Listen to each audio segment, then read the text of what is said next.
নমস্কার বন্ধুরা, আপনাদের সকলকে স্বাগত জানাচ্ছি আমাদের বাংলা খবর ফেসবুক পেজে। বন্ধুরা, এই মুহূর্তে রোজ ভ্যালি আমানতকারীদের দুর্দান্ত সুখবর যে রোজ ভ্যালির টাকা কিন্তু রিফান্ড হচ্ছে। হ্যাঁ বন্ধুরা, এর জন্য কিন্তু একটি ওয়েব পোর্টাল চালু হয়েছে যেখানে আপনারা ঘরে বসে এই টাকার রিফান্ডের জন্য আবেদন জানাতে পারেন।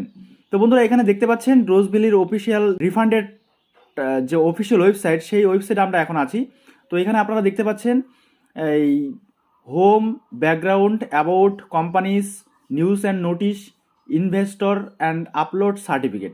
ঠিক আছে, তো এই ওয়েবসাইটটিতে আসার জন্য এই ভিডিও ডিসক্রিপশন বক্সে একটি লিঙ্ক পেয়ে যাবেন। সেখানে গিয়ে ক্লিক করলে আপনারা সরাসরি এই পেজটিতে চলে আসতে পারবেন, অথবা রোজ ভ্যালি adc.com। ঠিক আছে, এখানে ক্লিক করবেন, এই লেখাটি লিখে গুগলে সার্চ করবেন, তাহলে কিন্তু আপনারা এই ওয়েবসাইটটিতে চলে আসতে পারবেন। তো বন্ধুরা, এখানে আমরা যারা যারা নতুন করে এই টাকা রিফান্ডের জন্য আবেদন জানাবো, তো আমাদের আপলোড সার্টিফিকেটে ক্লিক করতে হবে। আপলোড সার্টিফিকেটে ক্লিক করার সঙ্গে সঙ্গে আপনাদের সামনে এরকম একটি ইন্টারফেস চলে আসবে, দেখতে পাচ্ছেন আপলোড সার্টিফিকেট। তো এখানে তিনটি বিষয় আছে, একটি হচ্ছে ইনভেস্টর, অপরটি হচ্ছে নমিনি, আর একটা হচ্ছে আদার্স। তো এখানে স্বয়ং আমানতকারী যদি আবেদন জানায় তাহলে ইনভেস্টরে ক্লিক করতে হবে, আর যদি নমিনি আবেদন করে তাহলে নমিনিতে ক্লিক করতে হবে, আর নমিনি এবং ইনভেস্টর দুজনের মধ্যে যদি কেউই আবেদন না জানায় তাহলে আদার্সে ক্লিক করতে হবে। ঠিক আছে, তো আমরা এখানে ইনভেস্টরেই ক্লিক করব। ঠিক আছে, এরপরে বন্ধুরা এখানে দেখতে পাচ্ছেন আপনারা নেম অফ দ্য ইনভেস্টর, আমানতকারীর নাম। তো প্রথমত আমাদের কোম্পানির নাম দিতে হবে। তো এখানে অনেকগুলো কোম্পানি আছে, তো আপনাদের যে সার্টিফিকেট আছে রোজ ভ্যালির, এই দেখতে পাচ্ছেন একটা সার্টিফিকেট রোজ ভ্যালি। তো Rose Valley hotel and entertainment, Rose Valley hotel and entertainment. তো এখান থেকে দেখতে হবে Rose Valley hotel and entertainment. দেখতে পাচ্ছেন এই হচ্ছে আমাদের কোম্পানি। তো এখানে এবারে ইনভেস্টরের নাম, তো এখানে উষা, উষা। ঠিক আছে, তারপরে এজ কত, এজ দিয়ে দিবেন, বয়স। এরপরে জেন্ডার, মেল ফিমেল। তারপরে এখানে ফোন নাম্বার দিয়ে দিবেন।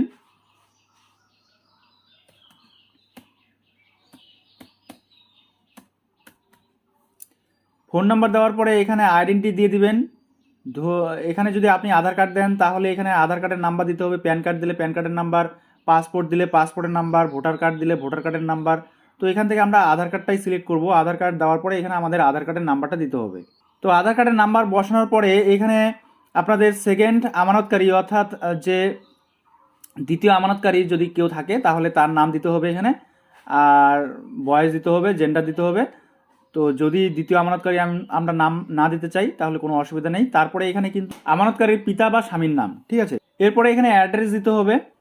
তো অ্যাড্রেস যা আছে সেটা আপনারা দিয়ে দিবেন। এরপরে এখানে ভিলেজ দিয়ে দিবেন। ভিলেজ দেওয়ার পরে পোস্ট অফিস দিবেন, পুলিশ স্টেশন দিবেন।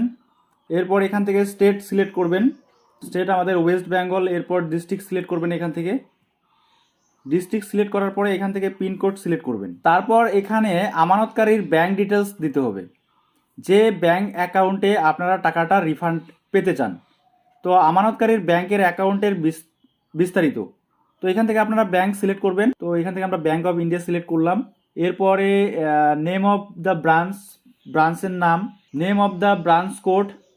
এই সমস্ত বিষয়গুলো ব্যাংকের পাসবই থেকে পাবেন, অথবা ব্যাংকে গিয়ে আপনারা ম্যানেজারের সঙ্গে কথা বলতে পারেন, অথবা নোটিশ বোর্ডে ফলো করবেন, সেখানে আপনারা সমস্ত ডিটেলস পেয়ে যাবেন। তো আমরা এখানে ব্রাঞ্চ কোডটা দিয়ে দিচ্ছি। এরপরে bank account number, bank account নাম্বারটা কেয়ারফুলি দিয়ে নেবেন। এরপরে MICR অফ দ্য ব্যাংক, ব্যাংকের MIC নাম্বার এখানে আপনারা বসিয়ে দিবেন। ঠিক আছে, তারপরে IFC কোড। তো IFC কোড বসানোর পরে এবারে আপনাদের এখানে ইনভেস্টর সার্টিফিকেট নাম্বার, আমানত শংসাপত্র নম্বর, কার নামে শংসাপত্র আছে, আমানতের তারিখ। তো এইটা আপনারা কোথা থেকে পাবেন? আপনাদের যে সার্টিফিকেট আছে রোজ ভ্যালির, ঠিক আছে, এখান থেকে আপনারা পেয়ে যাচ্ছেন। তো বন্ধুরা, এখানে আপনারা যে বুকিং নাম্বারটা দেখতে পাচ্ছেন 12H12, ঠিক আছে, এটা দিয়ে দিবেন। এখানে বুকিং ডেট দিতে হবে 15/1/2015। তো এই বিষয়গুলো আপনাদের এখানে কিন্তু দিতে হচ্ছে। তো এখানে আপনারা বসিয়ে দিবেন 12H যা আছে। এরপরে কার নামে শংসাপত্র, তো আমরা এখানে যার নামে আবেদন জানাচ্ছি উষা রাজপুত। ঠিক আছে, তো এখানে আমাদের কি করতে হবে, উষা রাজপুত। এরপরে আমানতের তারিখ, আমাদের তারিখটা কত আছে এখানে, 15/1/2015। তাহলে এখান থেকে আমাদের 15/1/2015 সিলেক্ট করতে হবে।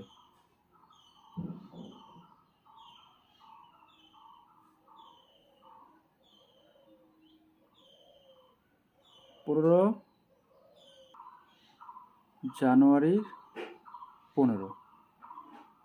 তাহলে 15/1/2015 আমানতের পরিমাণ যত টাকা জমা করা হয়েছে, আমানতের শেষ হওয়ার তারিখ, তো এখানে শেষ হওয়ার তারিখ দিয়ে দিবেন, আপনার সার্টিফিকেটেই পেয়ে যাবেন। এরপরে কোম্পানি থেকে কত টাকা পাওয়া গেছে, তো আপনি কোম্পানি থেকে টাকা পেয়েছেন কিনা সেই বিষয়টা এখানে দিতে হবে। কত টাকা মূল টাকা ফেরত পাওয়া যায়নি। তো বন্ধুরা, এই ফর্মটি সঠিকভাবে ফিল আপ করার পরে আপনাদের যেটা করতে হচ্ছে, কন্টিনিউ ফর ডকুমেন্ট আপলোড, এই জায়গাটায় ক্লিক করতে হবে, ঠিক আছে। তো এখানে ক্লিক করলে কিন্তু আপনার পরবর্তী পেজ চলে আসবে, যেখানে আপনার ডকুমেন্ট আপলোড করতে হবে 6টি ডকুমেন্ট, আধার কার্ড, প্যান কার্ড, এছাড়াও আপনার যে রোজ ভ্যালির সার্টিফিকেটটি আছে সেটা। তো এখানে প্লিজ এন্টার রিসিভ অ্যামাউন্ট, কত টাকা রিসিভ করবো সেটা এখানে সিলেক্ট করতে হবে। তো বন্ধুরা, এখানে যদি কোনো রকম মিসম্যাচ হয় তাহলে কিন্তু এই ডাটাগুলো আমাদের আপলোড হবে না বা সাবমিট হবে না। তো এখানে আপনারা দেখতে পাচ্ছেন আমি এখানে কোনো আমানতকারীর সম্পূর্ণ ডিটেলস দেইনি, যেহেতু আমার কাছে কোনো রকম সার্টিফিকেট নেই। তো এখানে দেখতে পাচ্ছেন এই সার্টিফিকেটটি কিন্তু আমাদের আপলোড করতে হচ্ছে। এই সার্টিফিকেট আপলোড করে দিয়ে তারপরে আমাদের আধার কার্ড, যে সমস্ত বিষয়গুলো চাবে, মোট 6টি ডকুমেন্ট আপলোড করতে হবে, ঠিক আছে। এই প্রথম পেজটি সম্পূর্ণভাবে ফিল আপ করার পর তারপরে আপনাদের সাবমিট করতে হবে, ঠিক আছে। ডকুমেন্ট আপলোড হয়ে গেলে পরে বন্ধুরা আপনারা ইনভেস্টরে চলে আসবেন। ইনভেস্টরে আসার পর এখানে নতুন একটি পেজ চলে আসবে, যেখানে আপনারা এন্টার সার্টিফিকেট, এই দেখতে পাচ্ছেন এখানে এন্টার সার্টিফিকেট বা অ্যাকনোলেজমেন্ট নাম্বার এখানে বসিয়ে দিবেন। বসিয়ে দিয়ে আর ইউ হিউম্যান, তো এখানে একটা ক্যাপচা কোড রয়েছে, 3+4 যোগ করলে 7 হয়, এখানে আমরা 7 বসিয়ে দিয়ে সার্চ বাটনে ক্লিক করলে কিন্তু আমাদের ইনভেস্টর নেম এবং ইনভেস্টেড অ্যামাউন্ট এবং স্ট্যাটাস কি আছে, পেন্ডিং আছে না অ্যাপ্রুভ হয়েছে, সবটাই আমরা দেখতে পারবো। তো এইভাবেই কিন্তু আমাদের আবেদন জানাতে হবে। আর আপনার স্ট্যাটাসটা সময় সময় চেক করবেন, অ্যাপ্রুভ হয়ে গেলে কিন্তু আপনাদের ব্যাঙ্ক অ্যাকাউন্টে টাকাটা চলে আসবে।